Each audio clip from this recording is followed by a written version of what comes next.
चलिए, कल हमारा टॉपिक मिस्र चल रहा था और मिस्र में हमने कुछ चर्चाएं कर ली थी, जिसमें थोड़ा सा हम रिवीजन कर रहे हैं। फिर उसके बाद कुछ क्वेश्चन करेंगे और फिर आगे जो है पढ़ाना स्टार्ट कर रहे हैं।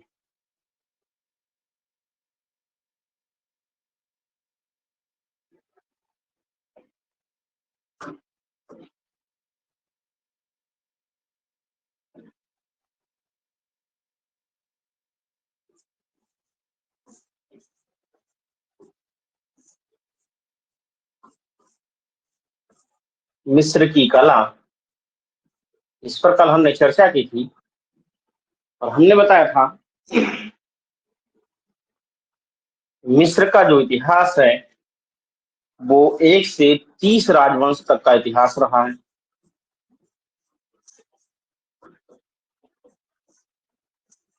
एक से 30 राजवंश तक का इतिहास रहा है। मिस्र नील नदी द्वारा नदी द्वारा एक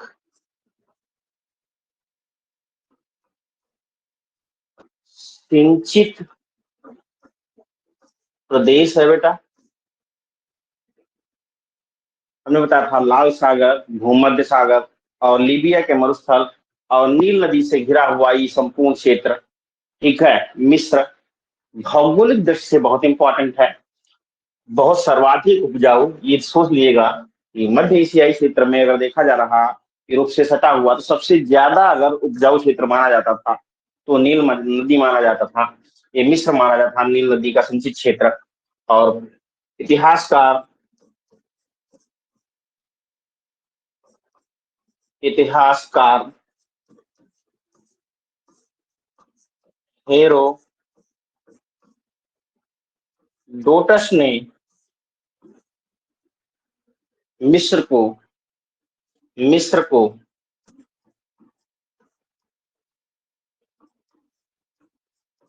नील नदी का वरदान कहा है। ध्यान रखना, नील नदी का वरदान कहा है। इस पर हमने बता दिया था, चर्चा कर दी थी। मिस्र की विशेषता हमने बताया था कि अंत्येष्टि संस्कार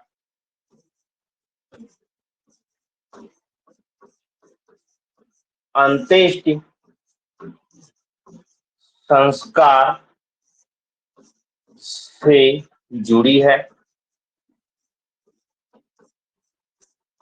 अंत्येष्टि संस्कार से जुड़ी है। और प्रमुख विशेषता यहाँ की जो है वो है book of death. Book of death या मृतकों की पुस्तक। ये भी हमने बताया था कि पेपिरस वृक्ष की छाल से बनी पुस्तक है। इसी के साथ हमने आपको बता दिया था कि यहाँ यहाँ आत्मा का हुआ सॉरी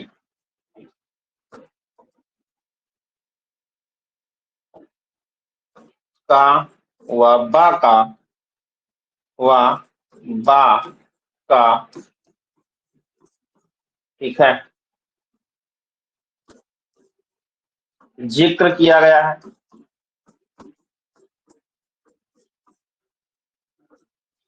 आत्मा का के बारे में कल आपने पढ़ा था कि ये जन्म के समय से आती है तथा ईश्वरीय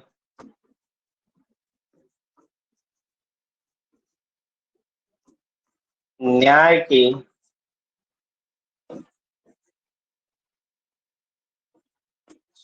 समय तक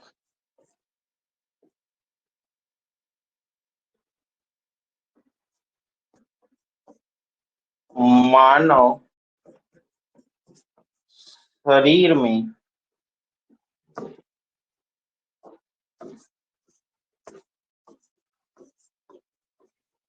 रहती।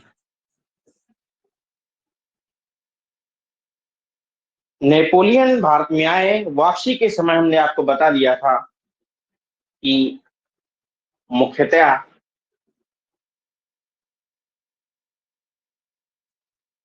नेपोलियस ने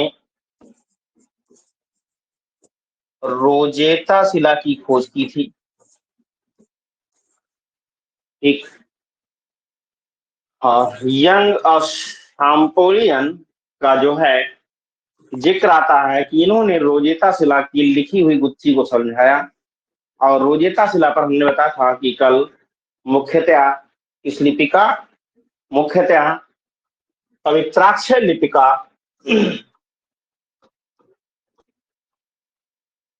पवित्राक्षर लिपि का जिक्र किया गया है, लेकिन इसी के साथ मिरोटिक और डिमाटिक लिपियों का भी प्रयोग में लाया गया। ठीक है, मिरोटिक और डिमाटिक लिपियों को भी प्रयोग में लाया गया। इसी के साथ हमने आपको बता दिया था कि प्राचीन इतिहास को मिस्र के मुख्यतः 5 तथ्यों पर पढ़ने की सुविधा के आधार पर डिवाइड कर लिया जाता है। इसमें पहला राजवंश प्राचीन जो है उसको हम प्रारंभिक राजवंश या प्रांगवंशीय राजवंश कहते हैं। इसमें पहला और दूसरा राजवंश मुख्यतः माना जाता है। और नेखेव और बूटो 2 नगर बताए गए थे। ठीक है, नेखेव नगर ग्रज देवी, बूटो नगर का मैंने बताया था कल जिक्र कि नाग देवी का विवरण देखने को मिलता है। और दोनों नगरों को जो है एकत्रित कर नेमिज नामक शासक ने मुख्यतः एक विशाल साम्राज्य स्थापित किया जो संपूर्ण मिस्र का केंद्र बिंदु बना। और मिस्र के केंद्र बिंदु में इसकी ख्याति का जो मुख्य साधन है वो पिरामिड है। ये भी हमने आपको बता दिया था।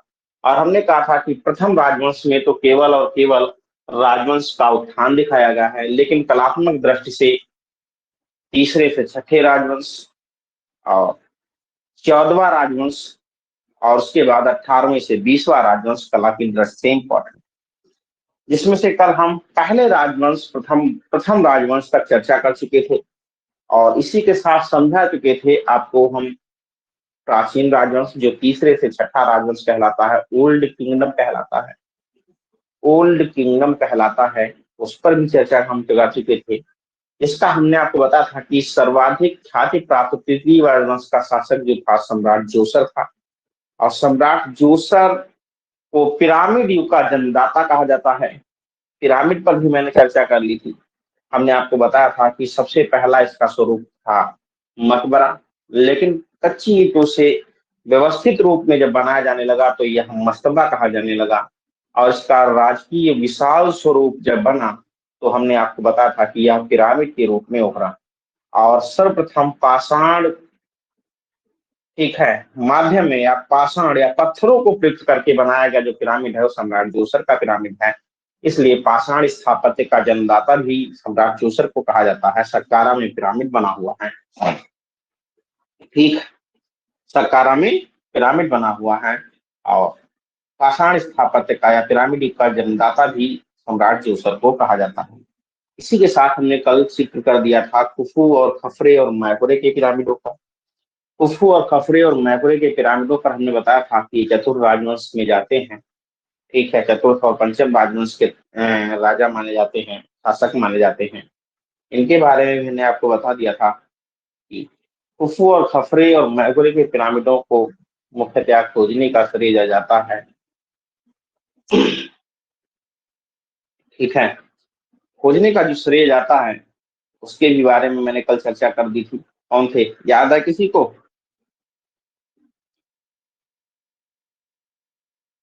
हम्म सर विलियम मैथ्यू फलाडी।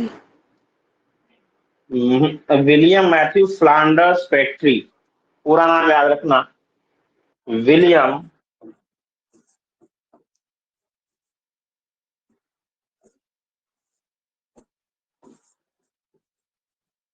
मैथ्यू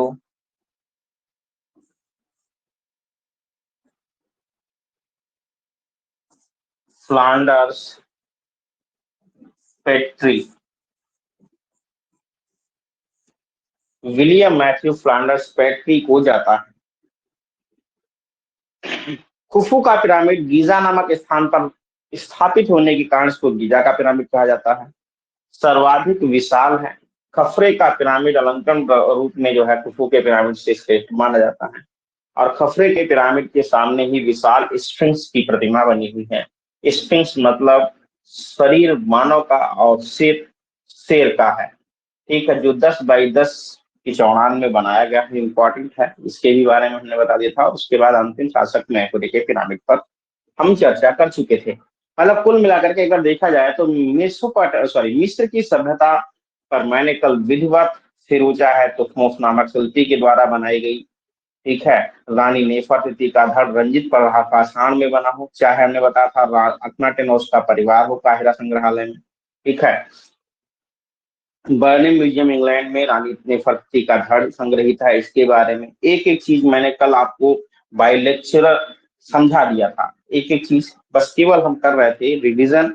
और रिवीजन में मैंने पीडीएफ का कुछ पार्ट आपको रिवाइज करवा दिया था और कुछ पार्ट आपका बचा हुआ था। ठीक है, कुछ पार्ट आपका बचा हुआ था जो आज हमें रिवीजन करा देना है। चलिए, सभी लोग भाई क्लास में कोशिश करें कि अपने समय से जुड़ने का कार्य किया करें। 8 बजे मतलब करेक्ट 8 बजे। ठीक है, वेट हमें न करना पड़े, जितना हो सकता है उतना आप समय से जुड़ने की कोशिश करें, समय का ध्यान रखें भाई। ठीक, तो दिक्कतें नहीं रहेंगी। कल हमने आपको कुछ कार्य भी बता दिया था। कार्य में मैंने बता दिया था बेटा अल्पकालीन कला प्रवृत्तियां। ठीक, अल्पकालीन कला प्रवृत्तियां। कल हमने कहा था कि अल्पकालीन कला प्रवृत्तियां, ठीक है, अल्पकालीन कला प्रवृत्तियां, ठीक है,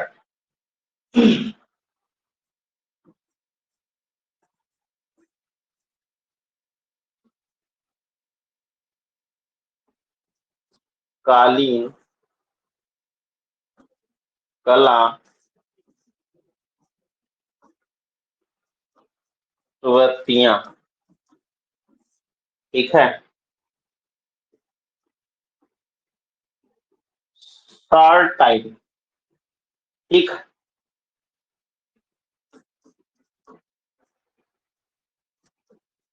art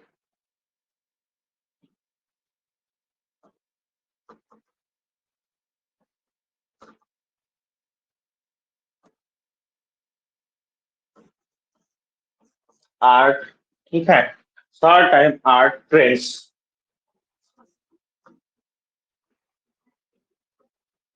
short time art trends, अल्पकालीन कला प्रवृत्तियां। ठीक, या शॉर्ट टर्म भी कह सकते हैं, शॉर्ट टर्म आर्ट ट्रेंड्स, अल्पकालीन कला प्रवृत्तियां। इस पर हमने कहा था कि थोड़ा बहुत जरूर पढ़ लेना और धीरे धीरे हम रिवीजन करते चलेंगे। कि अगर हम चर्चा कर रहे हैं तो सबसे पहला तथ्य तो यही आता है कि 20वीं शताब्दी के अंत से तथा तथा द्वितीय विश्व युद्ध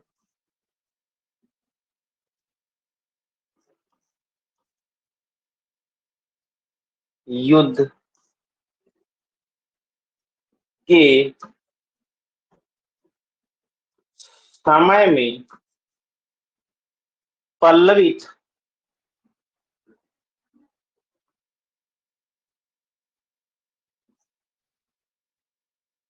पल्लवित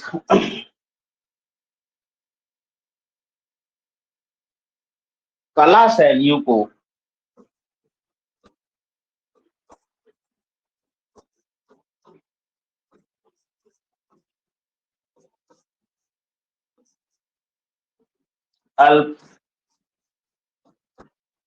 अल्पकालीन कला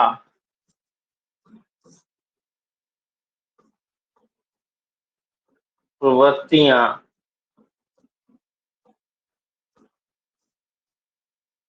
शॉर्ट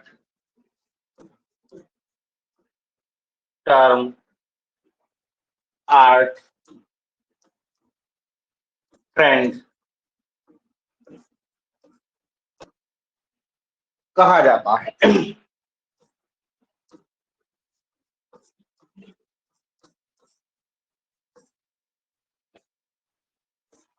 दूसरा फैक्ट ये कहता है कि इस समय फ्रांस आधुनिक चित्रकला का प्रधान केंद्र बन गया था। इसी के चलते सभी देशों के ख्याति प्राप्त कलाकार फ्रांस जाकर कला के अध्ययन में ज्यादा से ज्यादा अपना योगदान देते थे। ठीक है, किसमें? कला के अध्ययन में ज्यादा से ज्यादा अपना योगदान देते थे। ये इंपॉर्टेंट बात है, ध्यान रखना कि कला के अध्ययन में ज्यादा से ज्यादा अपना योगदान देते थे। इसी के कारण यह कला प्रवृत्ति मुख्यतः फ्रांस की ही शैलियों से, किस किस के से अगर बात हम कर रहे हैं तो मुख्यतः घनवाद और अभिव्यंजनावाद की शैलियों से। किससे? घनवाद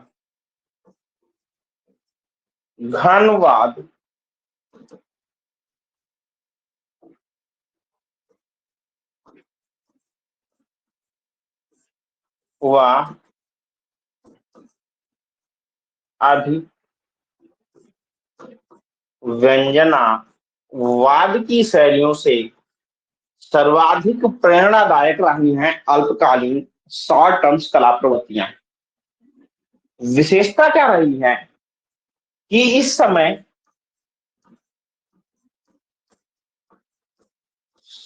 के चित्रकार भविष्य में होने वाली घटनाओं या खोजों को चित्रित करने में दिलचस्पी या निपुणता दे रहे थे। ध्यान रखना, दिलचस्पी या निपुणता ले रहे थे। अगर आपसे पूछता है कि क्या इस समय की प्रवृत्तियां थी, तो इस समय कोई प्रॉपर शास्त्रीय चित्रण नहीं चल रहा था, बल्कि प्रत्येक व्यक्ति क्या कर रहा था कि भविष्य में, जो हमारे भविष्य में होने वाली, जैसे आज हम 5G पर अटके हुए हैं, तो हमारा दिमाग चल रहा है कि आगे आने वाले समय में हम 5G की बजाय 10G चलाएंगे, स्पीड पाएंगे। इसी के साथ AI का जमाना होगा, मशीनें ज्यादा वर्क करेंगी अपेक्षाकृत मानव के, इसलिए फैक्ट्रियों में ज्यादा से ज्यादा मशीनों का इस्तेमाल किया जाएगा। ऐसी सोच वाली, ऐसी प्रक्रिया वाली चित्रण तकनीकी को यहाँ पर लोगों ने अपनाया। ठीक, यहाँ पर लोगों ने अपनाया। अगर बात करते हैं कि शुरुआत, तो शुरुआत हमने आपसे बताया था कि यहाँ पर मुख्यतः भविष्यवाद, भंवरवाद, रश्मिवाद, जिसे हम किरणवाद भी कहते हैं, सर्वोच्चवाद, संरचनावाद, विशुद्धवाद, ठीक है, विशुद्धवाद, ये सब कहीं ना कहीं पर जितनी भी शैलियां हैं इसके दायरे में चली जाती हैं। ठीक, इसके दायरे में चली जाती हैं। और सबसे इंपॉर्टेंट अगर हम शुरुआत करते हैं तो सबसे इंपॉर्टेंट हमारी जो शुरुआत होती है वो कहां से होती है? भविष्यवाद से। क्योंकि भविष्यवाद का जो समय माना जाता है, ठीक है, वो लगभग 1909 से, ठीक है, 1917 के मध्य माना जाता है भविष्यवाद का समय। ठीक है, भविष्यवाद का समय कब से कब तक? 1909 से 1917 ईस्वी तक माना जाता है। और समयावच्छेद की विशेषता रही थी, समयावच्छेद की इसकी विशेषता रही थी। कहां पर मुख्यतः पनपा? तो भविष्यवाद इटली में जब रहा तो 1909 से 1917 तक या 16 तक कह सकते हैं, कुछ किताबें 16 तक भी बताएंगी। और यही बात जब ये पलट करके इटली के बाहर चली जाती है, ध्यान रखना ये रूस में चली जाती है, तो रूस में यह बात 1913 से 1917 के मध्य पनपा। 1913 से 1917 के मध्य पनपा। चित्रण की विशेषता हमने कल आपको समझा दी थी कि, और आज भी अभी हम बता रहे थे, जैसे चिमनियों से निकला हुआ सर्पिलाकार धुआं, गाड़ियों की गति, घोड़ों के चलने की आवाज, तेज गति से चलने के दोलन, ये सर्वाधिक चित्रित करने की विशेषता यहाँ थी भविष्यवाद में। ध्यान रखना, अगर आपसे लिखने को आ जाए, अच्छा आप बताइए भाई, हम तो सब बताए जा रहे धीरे धीरे, हम सोच रहे थे सुनेंगे। चलो एक लोग इसमें से माइक ऑन करो, हमको बताओ इसकी क्या क्या विशेषताएं रही थी, कौन कौन से कलाकार रहे थे। चलो रंजना बताओ जरा, हमको पढ़ा था तो। समयाविच्छेद जो है इसकी प्रमुख विशेषता थी। और क्या था समयाविच्छेद में? समयाविच्छेद विशेषता थी। समयाविच्छेद का मतलब क्या था? समयाविच्छेद जैसे आपसे पूछ लिया जाए कि समयाविच्छेद क्या है, ब्रैकेट में सर गति पर आधारित जो है चित्रण कार्य जो है इसमें हुआ था। फिर वही बात बेटा, हमने एक पॉइंट में बताया है, एक पॉइंट में आप लिखने की कोशिश करें। समया, ठीक है, विच्छेद क्या है? अगर आपसे पूछते हैं कि समयाविच्छेद क्या है, तो आप ये सीधे हमको एक लाइन में बताइए, कहानी मत समझाइए।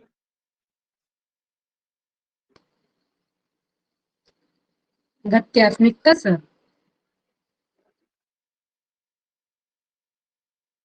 समयाविच्छेद का अर्थ है कि एक ही समय में एक से अधिक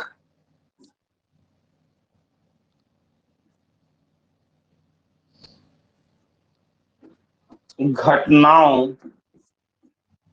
का चित्रण।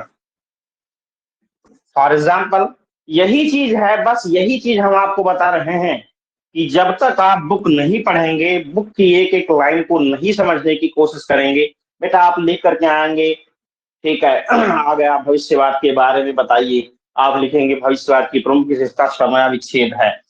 हर लड़का समयाविच्छेद जानता है। समयाविच्छेद के ब्रैकेट में आप जब लिख करके आएंगे कि एक ही समय में एक से अधिक घटनाओं का चित्रण होना, फिर उसके बाद लिखेंगे जैसे, ठीक, चित्रण के समय यदि खिड़की का खुलना हो तो कार की आवाज का, कार की ध्वनि का, ठीक है, और घोड़ों की कलकलाहट का या तेज हवा का होना, जिससे कमरे के पर्दों को, जैसे हम कमरा चित्रित किए, लेकिन कमरे में खिड़की खुली है तो उसके साथ में, उसके पर्दों के साथ में उसके पोस्टर्स का हिलना, ये गति दर्शाने की कला जो है, ये मुख्यतः समयाविच्छेद में दिखाई जाती है। इसलिए एक ही समय में एक से अधिक घटनाओं का होना, ये समयाविच्छेद है। और क्या समयाविच्छेद है? समयाविच्छेद तो रटे बैठे हो, गति गति गति खाली, जो हम कल से बता दिए तो आप भी वही बता रहे हो, बात समझ ना। तो इस चीजों पर ही फैक्ट है करना। अगर इसकी फैक्ट आप नहीं निकाल पाए तो अभी है क्या, भविष्यवाद का प्रणेता कौन होता है तो आपको पता होगा, ठीक है, फिलिप्पो थॉमस सोमारिनेटी भविष्यवाद के प्रणेता मुख्यतः माने जाते थे। ठीक, आपसे कहा और कौन कौन से हैं, ठीक है, याचा मोल्ला, कार्लो कारा, अल्बर्टो बोचियानी, ऐसे सब तो याद कर लेंगे, सब क्या याद कर ले, फिर आपसे और उसमें तुलना क्या रहेगी, फिर तो क्या मतलब है, फिर तो आप रटी रटाई बातें फिर बताने लगे हमें। इसका मतलब कल आपने बुक सही बताइए, सही मायने में बुक इसीलिए पढ़ा था, एक ही किसी ने शुरुआत ही की हो उस बुक की पढ़ने की? बहुत थोड़ा सा पढ़ा था। क्या तुमने पूरा भविष्यवाद पढ़ा था कि नहीं पढ़ा था? नहीं सर, थोड़ा सा पढ़ा था, बाकी नहीं पढ़ पाया। तो फिर बात तो वही है ना, तो फिर क्या है, तो हम यही तो चीज समझ नहीं पा रहे हैं, फिर हमारे मतलब समझाने का क्या हुआ? कल हम इतनी देर बोले, आपको समझाए, आप कम पढ़ें, जो मन करे उतना हमको बताएं। आप अल्पकालीन कला प्रवृत्तियां जहां पर आपका आए, ठीक है, जो भी आपका पेज नंबर यहाँ पर पड़ा हो 60-80 के समथिंग, इधर उधर देखिएगा जाकर के, मुझे ममता चतुर्वेदी का एग्जैक्ट याद नहीं है पेज नंबर। आप देखेंगे तो सबसे पहला वाद हमारा भविष्यवाद ही है, उसी पर हम चर्चा करना प्रारंभ की, उससे उसमें से मेरे पास रिलेटेड चीजों को पहले लिखा। रवि साखलकर की है, सही है या हाँ? फिर ले रवि साखलकर की है मेरे पास। कोई दिक्कत नहीं, रवि साखलकर की है, कोई भी पढ़ो, बुक के फैक्ट्स तो वही है ना। भाई रवि साखलकर है तो कुछ अलग थोड़ी बताएंगे। कोई भी आप लीजिए, रवि साखलकर पढ़ रहे हैं, रवि साखलकर पढ़िए, अच्छी बुक है, कोई समस्या नहीं। ठीक है, जो भी पढ़ना है, लेकिन उसकी एक एक चीज को, फैक्ट्स को पढ़िए। कल फिर से हम इसी पर चर्चा करेंगे। ठीक है, बाकी तो हम पढ़ाएंगे ही है बेटा, हम पढ़ा तो रहे हैं, समझाने की कोशिश तो बराबर आपको कंटिन्यू कर रहे हैं, लेकिन फिर भी हम कल बता रहे हैं, कल आप ज्यादा मत पढ़ करके हमको बताइएगा, हम उससे रिलेटेड चीजें पूछे तो आप केवल हमें बताइएगा। हम दो ही बात आपको बता रहे हैं, एक तो भविष्यवाद आप देख लेना, और दूसरा इसी के साथ में आप कहीं ना कहीं पर, ठीक है, रश्मिवाद देख लेना, रूस का, जिसे हम किरणवाद कहते हैं। याद कर लो, केवल हम भविष्यवाद, भविष्यवाद व रश्मिवाद पर ही चर्चा करेंगे, ध्यान रखना, केवल दो वाद। हम तुमको भटकाएंगे नहीं, समस्याएं आपको नहीं क्रिएट करेंगे, लेकिन उनसे रिलेटेड चीजें आपको रटी होनी चाहिए, उसके एक तथ्य को हम पूछे, उसका सेटिस्फेक्शन हमको मिल जाए, तब आपको हम लिखना बताएंगे भाई कैसे लिखा जाएगा, क्योंकि आप इसके साथ काम थोड़ा थोड़ा करते चले। चलिए खैर, हम अपने टॉपिक पर पहुंच रहे हैं। चलिए, कुछ क्वेश्चन हमने बताया था कि 10-10, 20-20 क्वेश्चन भी हम हल कर ले रहे हैं, तो जरा सा क्वेश्चन हम देख ले रहे हैं, उसके बाद अपनी जो है पीडीएफ को रिवीजन करा के, ठीक है, आज का हमारा सिलेबस कंप्लीट हो जाएगा। कल हम आपको फिर नई जो है नया टॉपिक्स पढ़ाएंगे, एशियन समुद्र की कला, प्राचीन यूनान की कला, जिसके टॉपिक आपको समझाएंगे क्या क्या इसमें रहेगा, उस पर चर्चा करेंगे।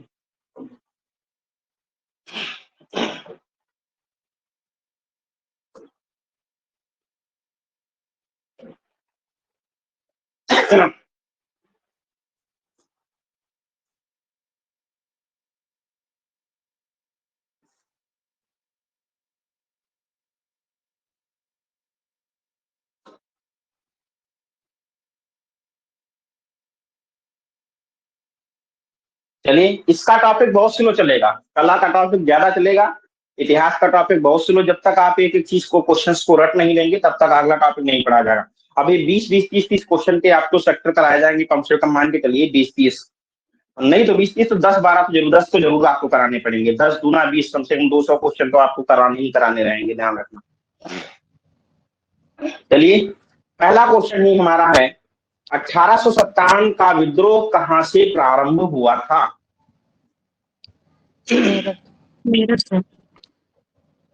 मेरठ से प्रारंभ हुआ था।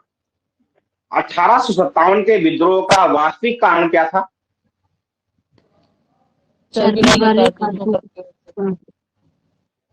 ठीक है, चर्बी वाले कारतूसों का प्रयोग प्रारंभ करना, ये विद्रोह का तत्कालिक तुरंत का कारण था, ध्यान रखना। वह पहला भारतीय सिपाही कौन था जिसने चर्बी वाले कारतूस का प्रयोग करने से इनकार किया था? मंगल पांडे। मंगल पांडे। मंगल पांडे, जिसने अकेले 1857 ईस्वी के विद्रोह का सूत्रपात किया था, संबंधित था किससे? 34वीं native infantry battalion.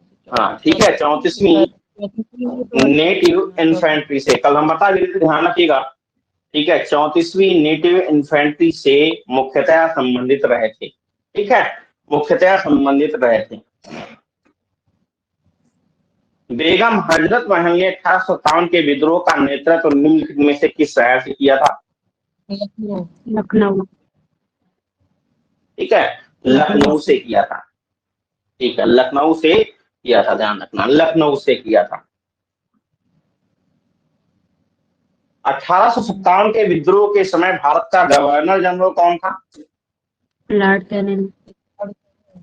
Lord Canning. ठीक है, लॉर्ड कैनिंग। 1857 के विद्रोह के निम्न नेताओं में किसने सबसे पहले अपना बलिदान दिया था? मंगल पांडे। ठीक है, मंगल पांडे, क्योंकि सबसे पहले मंगल पांडे की ही मृत्यु हुई थी, ध्यान रखना, मंगल पांडे। ठीक, 1857 के विद्रोह में कानपुर में सैनिकों का नेतृत्व किसने किया था? तात्या टोपे। तात्या टोपे। तात्या ठीक टोपे। है। हाँ, 1857 के विद्रोह की शक्ति का सबसे महत्वपूर्ण तत्व कौन था? नाना साहब, बहादुर शाह का सहयोग। बहादुर साहब।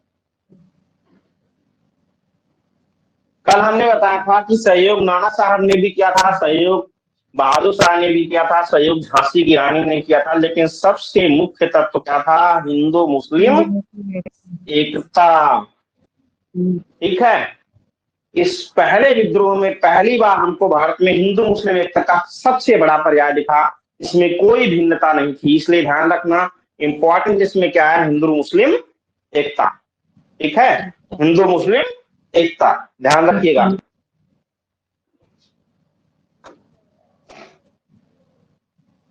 रानी लक्ष्मीबाई का मूल नाम क्या था? मणिकर्णिका। मणिकर्णिका। हाँ ठीक है, मणिकर्णिका था।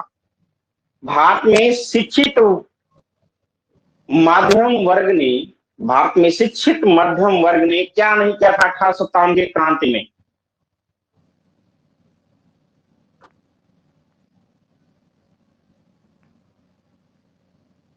भारत के शिक्षित मध्यम वर्ग ने 1857 की क्रांति में क्या कार्य नहीं किया था? एक 1857 की क्रांति से तटस्थ रहे। तटस्थ मतलब दूरी बनाए रखे, कोई मतलब ही नहीं रखे।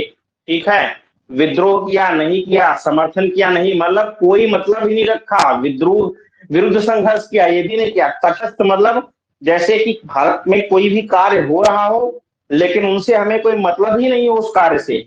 ठीक है, तो ध्यान रखना 1857 की क्रांति में जो है शिक्षित वर्ग तटस्थ रहा था, दूरी बनाए रखा, ना तो उसने शामिल किया, ना तो उसके विरुद्ध गया, ना तो समर्थन की बात कही। ना विद्रोह में शामिल हुआ, ना तो शिक्षित वर्ग ने समर्थन किया, और ना तो संघर्ष के विरुद्ध भी बात की। कोई कार्य ही नहीं किया, तटस्थ रहे, मतलब उससे दूरी बनाए रखे। ध्यान रखना।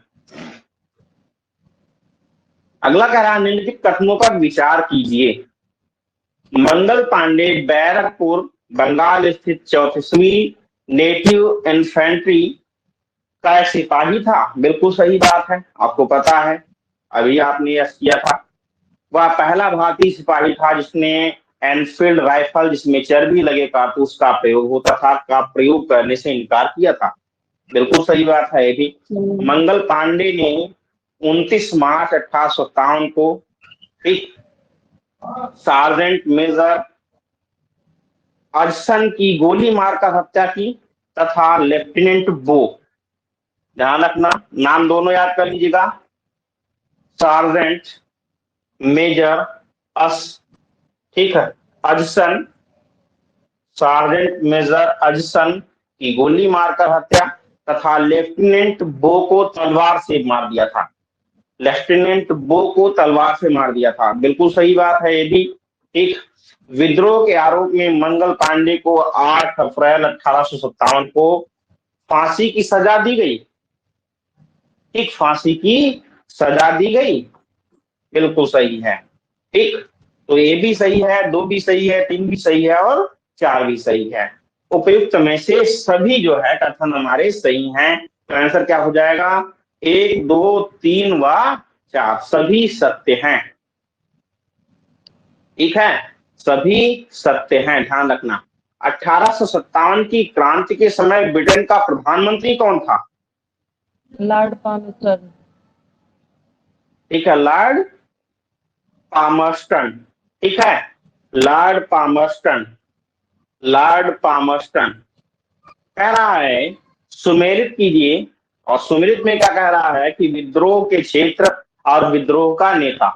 ठीक, तो मेरठ मंगल पांडे के बाद कदम सिंह ने किया था, सही है, वो मैंने सही ही कर रखा है इसको। दिल्ली बहादुर शाह सेकंड, और हरियाणा राव तुलाराम, और बरेली खान बहादुर खान। ठीक है, खान बहादुर खान। इन सभी नेताओं ने सभी जगहों पर विद्रोह का नेतृत्व किया और नेता बनकर रहे थे, ध्यान रखना। ठीक है, नेता बनकर रहे थे। अगला कह रहा 1857 में अंग्रेजी साम्राज्य के विरुद्ध पंजाब में किसने एक सशस्त्र विद्रोह किया, मतलब शस्त्रों के साथ विद्रोह किया था? किसने किया था? अकाली सिखों ने। हम्म? अकाली सिखों ने। नामधारी सिखों ने, ध्यान रखना, नामधारी सिखों ने। जो भी क्वेश्चंस आ रहे हैं नहीं है, एक दो बार देख करके फिर से नोट डाउन करते रहना। अगर आपको कोई नई चीज दिख रही है तो जरूर नोट करते रहना, वहां पर भी पीडीएफ के अतिरिक्त भी। बिहार में 1857 की क्रांति के नेता कुंवर सिंह का देहांत कब हुआ था?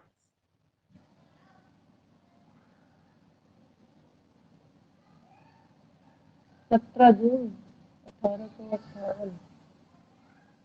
9 जून 1858 को, ध्यान रखना, 9 जून, मई सर, सॉरी 9 मई है, 9 जून बता रहे,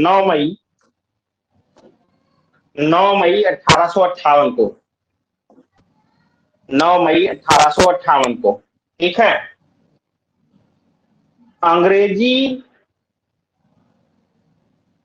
भारतीय सेना ने चर्बी वाले कारतूसों से चलने वाली एनफील्ड राइफल कब शामिल की थी? जो अंग्रेजी से जो है भारतीय सेना में, जो अंग्रेज हैं, मतलब अंग्रेज वहां पर लिखा है, मिस्टेक हो गया है। अंग्रेज भारतीय सेना में, कमा लगेगा, अंग्रेज भारतीय सेना में चर्बी वाले कारतूसों से चलने वाली एनफील्ड राइफल को कब शामिल किए थे? ध्यान रखना, जनवरी 1857 में, ठीक है, जनवरी 1857 में, जनवरी 1857 में। निम्नलिखित में से कौन सा आयोग 1857 का विद्रोह दमन करने के बाद भारतीय फौज के नव संगठन से संबंधित था?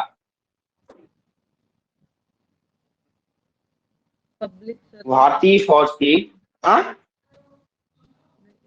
कमीशन। पील आयोग, साइमन कमीशन नहीं है, ठीक है। पील आयोग, आयोगों को जस्ट इसके बाद अभी पढ़ाना भी है तो उसको पता चल जाएगा। पील आयोग, ठीक है, कौन नवगठित फौज का आयोग था? पील आयोग। 1857 के विद्रोह को किस उर्दू कवि ने देखा था?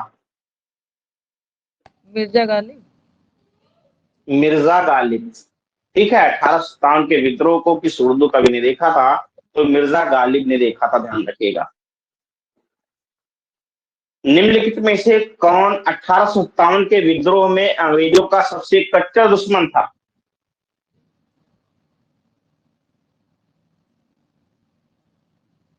लियाकत अली, नवाब लियाकत अली।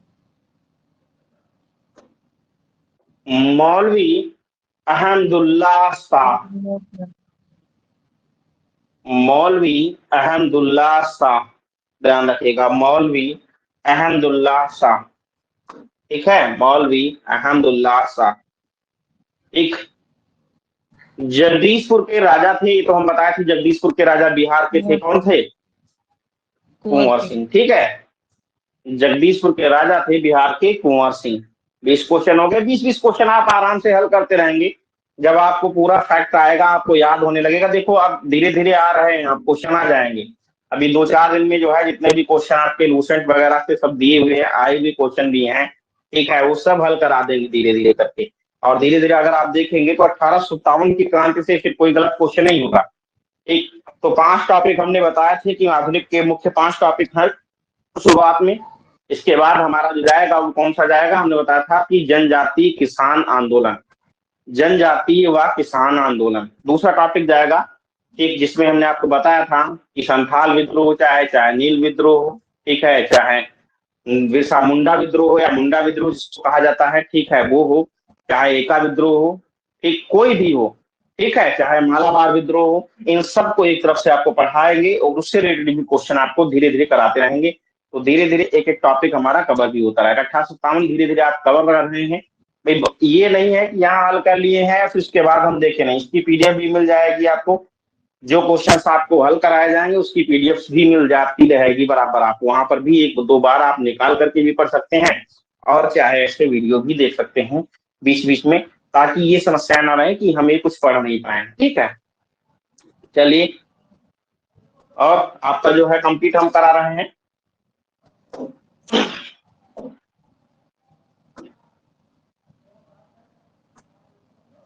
यूरोप की कला में, नदी घाटी सभ्यता में हम पहुंच गए थे मिस्र की कला।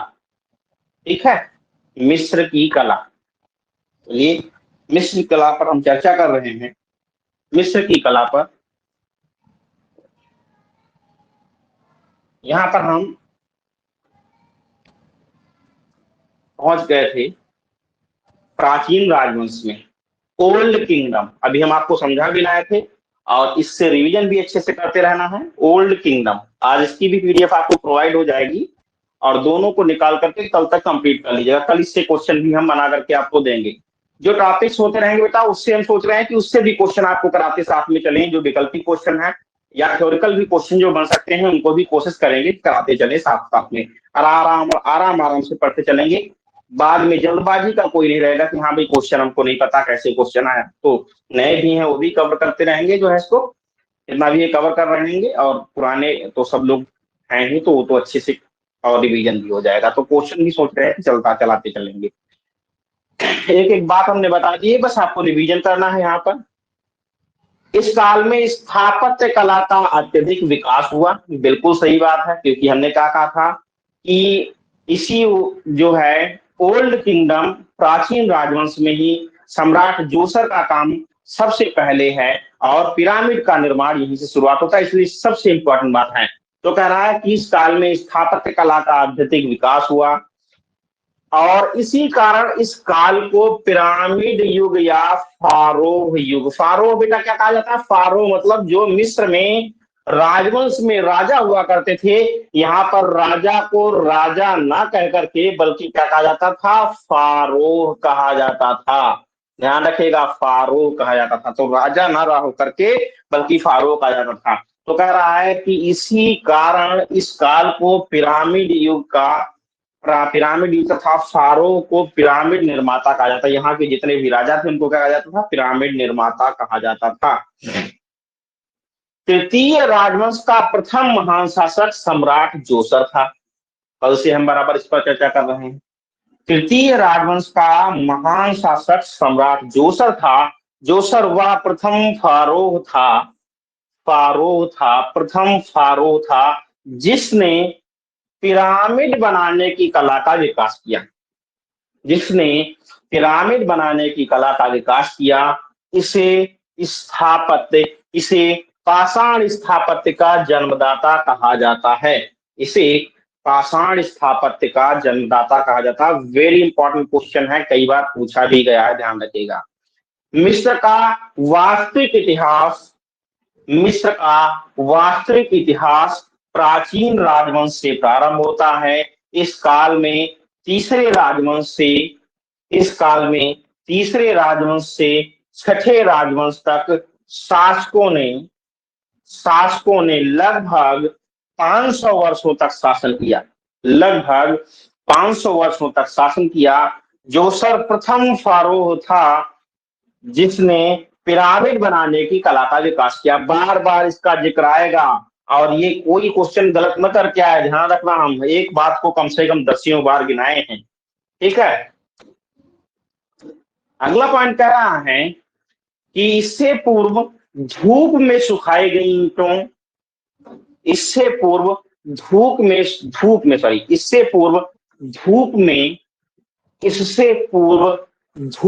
सुखाई गई ईंटों से मस्तबा, कल ध्यान दिया था, हमने आपको समझाया था। हमने कहा कि जब मिट्टी के केवल ठूहे टाइप में बन जाते थे, ये ठूहे टाइप में, इनको कहा जाता था मकबरा। और जब ये व्यवस्थित ईंटों के माध्यम से बना करके तैयार किए जाते थे, भले ये कच्ची ईंटों के होते थे लेकिन व्यवस्थित होते थे, तो इनको क्या कहा गया? मस्तबा। और जब यहाँ पक्की ईंटों या पत्थरों से बना करके विशाल स्वरूप में आ गए तो इनका नाम हो गया पिरामिड। ध्यान रखिएगा, तो यही कह रहा है कि इससे पूर्व धूप में सुखाई गई ईंटों से मस्तबा ईंटों से मस्तबा या पिरामिड बनाए जाते थे।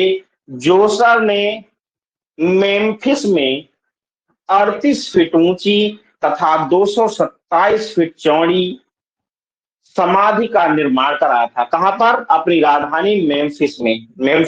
मेम्फिस का प्रॉपर स्थान क्या था? राजधानी मेम्फिस थी, और जहां पर इसका प्रॉपर स्थान था, जहां पर इसका पिरामिड स्थापित था, उसको कहा जाता सक्कारा।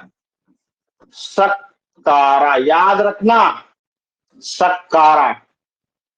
यहां पर भले जिक्र ना किया हो, छूट गया हो, जहां पर प्रॉपर पिरामिड है वह स्थान सक्कारा है, और मेम्फिस इसकी राजधानी हुआ करती थी।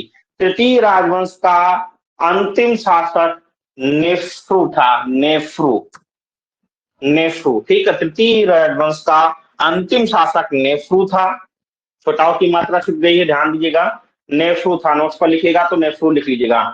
तृतीय राजवंश का अंतिम शासक नेफ्रू था, और चतुर्थ राजवंश का सम्राट, चतुर्थ राजवंश जो है सम्राट स्नेफेरू से प्रारंभ होता है। कल भी हमने आपको बता दिया था कि अंतिम शासक जो है नेफ्रू, और उसके बाद स्नेफेरू को अंतिम रूप में माना जाता है। उसी के साथ में चतुर्थ राजवंश का प्रारंभ भी माना जाता है।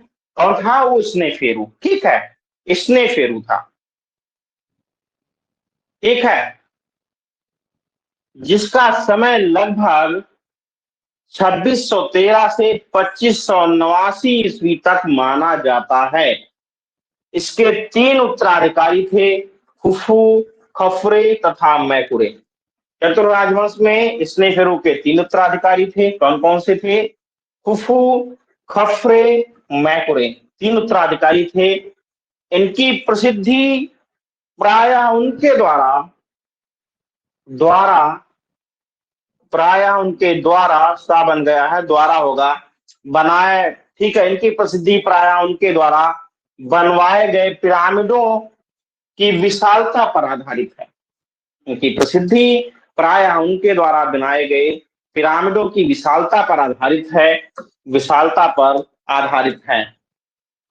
मिस्र का सबसे बड़ा पिरामिड सम्राट खुफू ने बनवाया था। मिस्र का सबसे बड़ा पिरामिड सम्राट खुफू ने बनवाया था। किसने बनवाया था? सम्राट खुफू ने बनवाया था, जो लगभग 147 मीटर ऊंचा, 450 फीट, ठीक है, 147 मीटर ऊंचा या 450 फीट ऊंचा है, ध्यान रखिएगा। इसे गीजा का पिरामिड भी कहा जाता है। क्यों कहा जाता है? बात हमने आपको कह करके बता दी थी। गीजा नामक स्थान पर स्थापित होने के कारण, आपसे पूछे कि इसे गीजा का पिरामिड क्यों कहा जाता है, तो आप याद रखिएगा कि यह गीजा नामक स्थान पर स्थापित होने के कारण इसे गीजा का पिरामिड कहा जाता है। क्लियर है ना? इसे गीजा का पिरामिड भी कहा जाता है। हजारों मजदूरों की सहायता से 13 एकड़ भूमि पर लगभग 23 लाख प्रस्तर खंडों को लगाकर लगभग 20 वर्षों में पिरामिडों का निर्माण हुआ था। लगभग 20 वर्षों में पिरामिडों का निर्माण हुआ था। क्लियर है ना? लगभग 20 वर्षों में पिरामिडों का निर्माण हुआ था। इसके पश्चात सम्राट खफरे ने खुफू के पिरामिड के पश्चात ही, किसने? खफरे ने। इसके पश्चात सम्राट खफरे ने खुफू के पिरामिड के पश्चात ही पिरामिड का निर्माण कराया, जो खुफू के पिरामिड से कुछ छोटा है। कल हम बता भी रहे थे, छोटा है, लेकिन कलात्मक दृष्टि से खुफू के पिरामिड से श्रेष्ठ माना जाता है। अगर देखा जाए तो आकार में भले ही छोटा है, लेकिन कलात्मक दृष्टि से खुफू के पिरामिड से खफरे का पिरामिड श्रेष्ठ माना जाता है। ध्यान रखना भाई, माइक बंद कर लें। श्रेष्ठ माना जाता है, ध्यान रखिएगा। पिरामिड के पास ही विशाल स्फिंक्स की मूर्ति, पिरामिड के पास ही विशाल स्फिंक्स की मूर्ति भी है, जिसका शरीर सिंह का और सिर मानव का है। देखिए, थोड़ा सा हमसे मिस्टेक हुआ है, हम उल्टा बता रहे थे आपको, इसीलिए कभी कभी ध्यान से बात करती है। क्या करा? शरीर सिंह का है और सिर मानव का है। थोड़ा मिस्टेक हो रहा था। हम क्या बता रहे थे? कि जो है शरीर है मानव का, सिर सिंह का नहीं। शरीर सिंह का है और सिर मानव का है। ठीक है, सिर मानव का है। इसकी एक बार चौड़ाई सिर की पूछी गई है, इसलिए हमें बताया था कि 10 फीट लंबा और चौड़ा है। इसके पंजे भी एक बार पूछे गए हैं, नेट पे ध्यान रखना। इसके पंजे भी लगभग 10 फीट लंबे चौड़े बनाए गए हैं। ये दोनों चीजें याद कर लीजिएगा। स्फिंक्स वेरी इंपॉर्टेंट प्रतिमा, ध्यान रखिएगा। इसे खफरे की वीरता एवं शक्ति, इसे खफरे की वीरता एवं शक्ति का परिचय। तो टी की मात्रा ध्यान रख लीजिएगा। जहां छोटा छोटा मिस्टेक कभी टाइपिंग में हो जाता है बेटा, इतना ध्यान से दिखता नहीं है कभी, तो थोड़ी सी चीजें आप अपने सेंस में ही भी याद कर लीजिएगा। इसे खफरे की वीरता एवं शक्ति का परिचायक माना जाता है। स्फिंक्स की लंबाई 150 फीट, लंबाई कितनी है? 150 फीट। ये हल्के में मान लीजिएगा कि ये लंबाई चौड़ाई हम छोड़ दें, नहीं छोड़ना नहीं है। इसकी लंबाई 150 फीट, ऊंचाई 50 फीट तथा मुख, इसका मुख जो है, चेहरा सिर, वो 10 फीट लंबा व 10 फीट चौड़ा है, ध्यान रखिएगा। स्फिंक्स कई बार पूछी गई है। किसके सम्मुख है? तो ध्यान रखना, खफरे के पिरामिड के सम्मुख है और खफरे की वीरता का परिचय क्या द्योतक भी है, ध्यान रखना। उपरोक्त दोनों शासकों के निर्माण कार्यों के कारण देश का प्रचुर मात्रा में धन व्यय किया गया, प्रचुर मात्रा में धन व्यय किया गया, जिसके कारण आर्थिक स्थिति बिगड़ती चली गई, जिसके कारण आर्थिक स्थिति बिगड़ती चली गई। अतः खफरे के उत्तराधिकारी मैकुरे द्वारा, अतः खफरे के उत्तराधिकारी मैकुरे द्वारा विशाल पिरामिड का निर्माण नहीं कराया जा सका। ठीक है, अतः खफरे के उत्तराधिकारी मैकुरे द्वारा विशाल पिरामिड का निर्माण नहीं कराया जा सका। 5वें राजवंश का संस्थापक यूसरकाफ था। 5वें राजवंश का संस्थापक यूसरकाफ को माना जाता है। इसका पुत्र शाहुरे सर्वाधिक शक्तिशाली शासक हुआ, लेकिन इसने कोई कार्य नहीं कराया था, ध्यान रखना। इसका पुत्र शाहुरे सर्वाधिक शक्तिशाली शासक हुआ। पिरामिड युग का अंतिम राजवंश छठा राजवंश है। पिरामिड युग का अंतिम राजवंश छठा राजवंश है। इसके 2 फराव हुए या 2 फारोह हुए। कौन कौन से हैं? पेपी प्रथम तथा तेती द्वितीय। पेपी प्रथम तथा तेती द्वितीय। ठीक है, इस युग की प्रमुख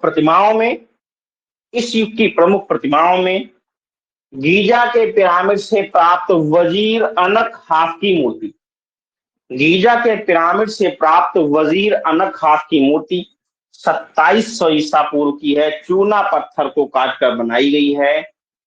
यहीं से, मतलब कहां से? गीजा के पिरामिड से ही। एक तो मूर्ति प्राप्त हुई वजीर अनक हाफ की मूर्ति गीजा के पिरामिड से, फिर कहा यहीं से शेख अल वेलेड, यहीं से मतलब गीजा के पिरामिड से ही शेख अल वेलेड की काठ प्रतिमा, जो छठे राजवंश में पेपी प्रथम की काठ प्रतिमा पर ताम्रपत्र चढ़ाकर बनाई गई होगी। ठीक है, मूर्ति विशेष प्रसिद्ध है, ध्यान रखिएगा, विशेष प्रसिद्ध है, जो विश्व प्रसिद्धि में अपना नाम रखती है। सक्कारा में राजकुमारी इदुत की समाधि से, सक्कारा में ही एक किसका है? राजकुमारी इदुत की समाधि है। ठीक है, सक्कारा में राजकुमारी इदुत की समाधि ग्रह में बैल के बलि का दृश्य अंकित है, जो धार्मिक श्रद्धा का परिचायक है। सक्कारा में ही राजकुमारी इदुत, सक्कारा में ही राजकुमारी इदुत। ये इदुत क्या थी? ये इदुत मुख्यतः अभी हमने बताया था, सक्कारा किसका मुख्य कार्य क्षेत्र था? तो ठीक है, सम्राट जोसर का। तो जोसर की ही जो है पुत्री थी इदुत। इदुत के समाधि गृह में बैल की बलि का दृश्य अंकित है, जो धार्मिक श्रद्धा का परिचायक है, धार्मिक श्रद्धा का परिचायक है। अगला राजवंश हमारा मध्य राजवंश कहलाता है। 2125 से 1650 ईसा पूर्व के मध्य माना जाता है। मध्य का 12वां राजवंश प्रगति का केंद्र बिंदु था। मध्य युग का 12वां राजवंश प्रगति का केंद्र बिंदु था। इस समय में प्रशासनिक कुशलता, धार्मिक संपन्नता कलात्मक प्रगति, साहित्यिक श्रेष्ठता और सांस्कृतिक उत्कर्ष का क्रमबद्ध अवबाध गति से चलन रहा या चलता रहा, जिसके कारण इतिहासकारों ने राजवंश के शासनकाल को श्रेष्ठ युग की संज्ञा दी है। ठीक, इस राजवंश के शासनकाल को श्रेष्ठ युग की संज्ञा दी है। 12वें राजवंश का संस्थापक 12वें राजवंश का संस्थापक अमेनेमेस प्रथम था। कौन था? अमेनेमेस प्रथम था, जो संभवतः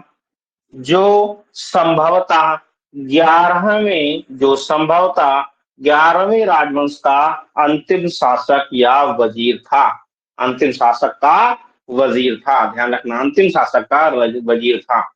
अमेने में तृतीय 12वें राजवंश का सर्वाधिक प्रख्यात फराव था। इसी के काल में शेरबित अल खादिम में, स्थान का नाम क्या है? शेरबित अल खादिम। किसके? अमेने में तृतीय के काल में शेरबित अल खादिम, स्थान का नाम क्या है? शेरबित अल खादिम में स्थानीय देवता हाथौर के लिए आकर्षक मंदिर बनवाया गया। इस काल की सबसे प्रमुख विशेषताएं, ध्यान रखना, मंदिरों का निर्माण है। इस काल की सबसे प्रमुख विशेषता, किस काल की? जो हमारा मध्यकाल रहा, इस काल की सबसे प्रमुख विशेषता है मंदिरों का निर्माण। तो कह रहा हाथौर के लिए ठीक एक आकर्षक मंदिर बनाया गया, जहां हाथौर का स्फिंक्स भी है।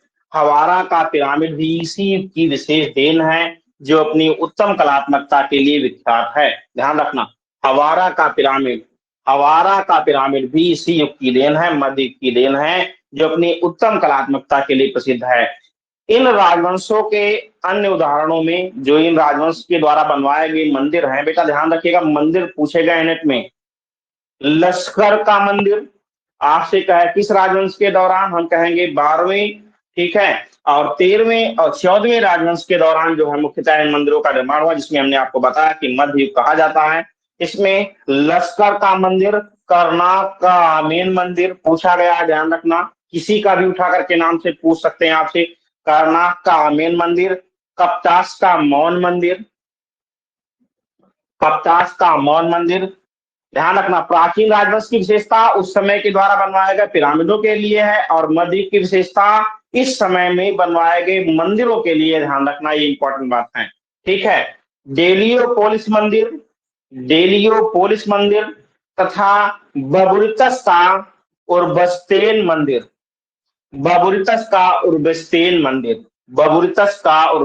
मंदिर संभवतः 12वीं राजवंश के काल में विकसित उत्कृष्ट वास्तुकला के उदाहरण हैं। 12वें राजवंश मतलब कौन? अमेने में तृतीय के जो है काल में मुख्यतः सर्वाधिक मंदिरों का निर्माण हुआ। इस राजवंश में का राजा तो कई हुए, अभी हमने आपको बताया ही था, लेकिन अमेने में के काल में मुख्यतः बनवाए गए मंदिरों में से इनका नाम गिना जाता है। एक बार फिर हम पढ़ ले रहे हैं। लश्कर का मंदिर, करनाक का अमेन मंदिर, ठीक है, कप्तास का मौन मंदिर, डेलियोपोलिस का मंदिर और बबुरितस का उर्बस्तेन मंदिर 12वें राजवंश के समय में विकसित उत्कृष्ट कला उदाहरण दिखाई देते हैं। ध्यान रखना, ठीक है, उत्कृष्ट कला उदाहरण दिखाई देते हैं। अगला हमारा काल जाता है साम्राज्य काल या न्यू किंगडम के समय में ध्यान रखना, नई राजधानी अखनाटेन नाम से नई राजधानी बनाई थी, ठीक है। अखनाटेन शासक ने अखनाटेन नाम से नई राजधानी बनाई थी, और अखनाटेन का आधुनिक नाम मतलब मेम्फिस और थेबन जो राजधानियां थी, वो अब राजधानी हट करके, बल्कि इस वंश के शासकों ने 18वें राजवंश के शासकों में सबसे खास तौर पर अखनाटन ने जो मेम्फिस और थेब्स राजधानी थी, इन दोनों राजधानियों को खंडित कर दिया और अपने नाम से एक नई राजधानी स्थापित कर दी, जिसका नाम अखनाटेन है, ठीक है। इस राजधानी के कारण ही इसका जो आधुनिक का नाम क्या है? अखनाटेन जो राजधानी है, अखनाटेन जो शहर है, इसका आधुनिक नाम आज क्या है? अल अमरना।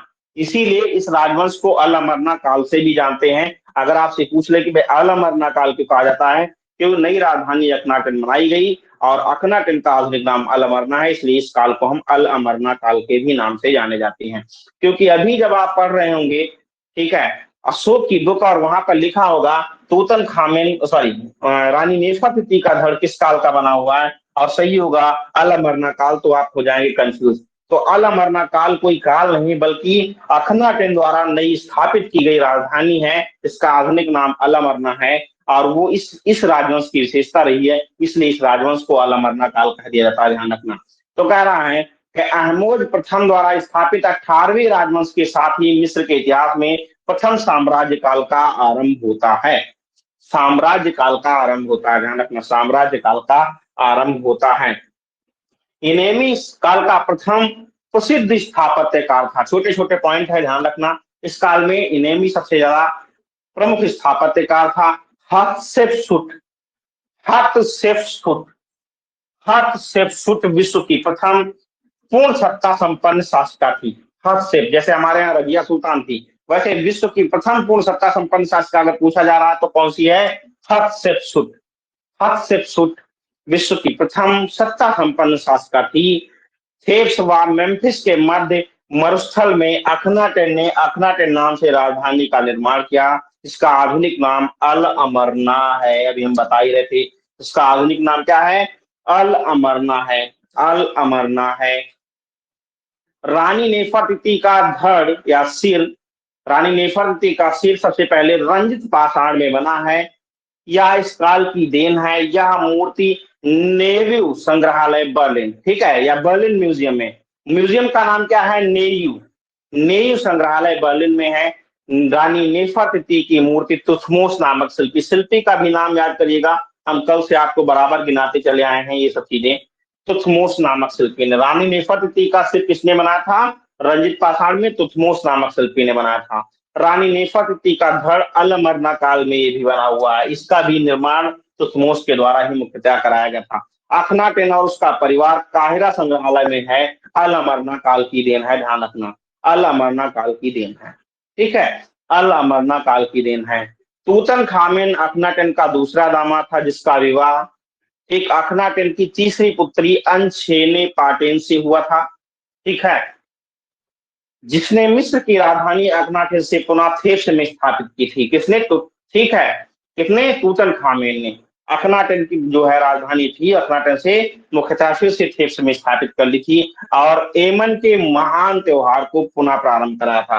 जिसको अखनाटेन ने बंद करवा दिया था उसको तो ठीक है, किसने? तूतन खामेन ने पूरा प्रारंभ किया था और राजधानी अखनाटेन से कहां पर स्थापित करवा दी? पुनः थेब्स में स्थापित करवा दी थी। कर्नाक व लश्कर के मंदिरों का पुनः निर्माण करवाया था। बाकी इसने कोई विशेष कार्य नहीं करवाया। किसने?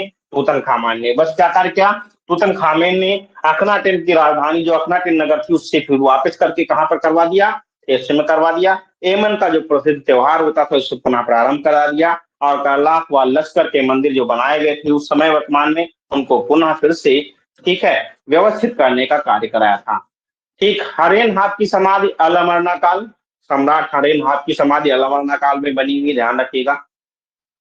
मिस्र की कला में पुरुषों के चित्रों में लाल रंग तथा स्त्रियों के चित्रों में पीले रंग का प्रयोग किया जाता है। ये भी एक इंपॉर्टेंट फैक्ट है नोट पॉइंटों में। एक, मिस्र की कला में मणिकृत्रिम कला का प्रयोग प्राप्त नहीं होता है, ठीक है, जबकि आपको पता है कि मेसोपोटामिया में मुख्यतः जिब्रत में रंगीन कांच के टुकड़ों का प्रयोग होता था, इसलिए मेसोपोटामिया में मणिकृत्रिम का प्रयोग हुआ है। पोथी अलंकरण की परंपरा संभवतः विश्व में प्रथम बार कहां पर चली है? ये ध्यान रखना कि पोथी अलंकरण की परंपरा संभवतः सर्वप्रथम मिस्र में चली है। विश्व में सर्वप्रथम कहां पर चली है पोथी अलंकरण की परंपरा? तो संभवतः सबसे प्राचीन तौर पर हमें मिस्र में इसके प्रमाण मिलते हैं। सम्राट तूतन खामेन की समाधि कहां पर है? तो मिस्र में ही है। सम्राट तूतन खामेन की समाधि कहां पर है? मिस्र में ही है, ठीक है। आज हमारा कंप्लीट हो गया है ये पोर्शन, ठीक है। कौन सा? मिस्र। 3 दिन से बराबर आपको समझाते चले आ रहे थे। मिस्र की सभ्यता हमारी कंप्लीट हो गई है, ठीक। नेक्स्ट डे अब हमको जो पढ़ाना रहेगा वो टॉपिक रहेगा एजियन समुद्र की कला। एजियन क्या रहेगी? कल जो हमारा नेक्स्ट टॉपिक रहेगा वो रहेगा एजियन समुद्र की कला। ठीक है, एजियन समुद्र की कला, कला, एजियन समुद्र की कला। कल हम चर्चा करेंगे प्राचीन यूनान, प्राचीन यूनान के क्षेत्र का जिक्र करेंगे, प्राचीन यूनान के कला इतिहास को कितने भागों में बांटा गया है, मुख्यतः 5 भागों में बांटा गया है, कौन कौन से हैं। ठीक है, सबसे पहला हमारा जो है प्राचीन यूनान का क्षेत्र जाएगा। ठीक है, जिसमें हम एजियन का क्षेत्र गिनेंगे, एजियन के पार्ट फिर अलग से पढ़ेंगे, वो तो अलग बात है। फिर उसके बाद हम ज्यामितिक युग पढ़ेंगे, आर्केइक युग पढ़ेंगे, उसके बाद शास्त्रीय काल पढ़ेंगे और उसके बाद हेलेनिस्टिक काल पढ़ेंगे।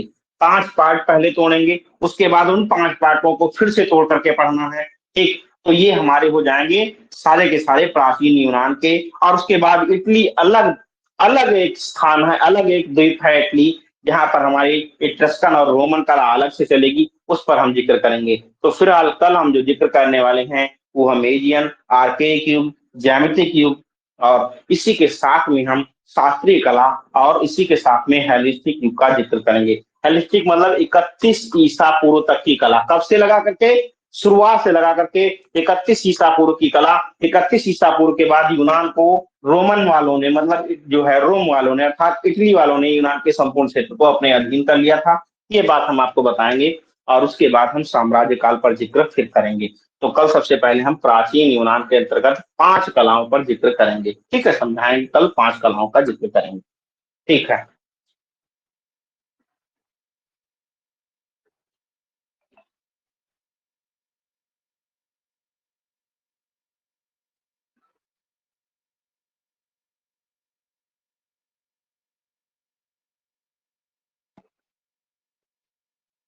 ठीक है, नेक्स्ट क्लास तो होगी।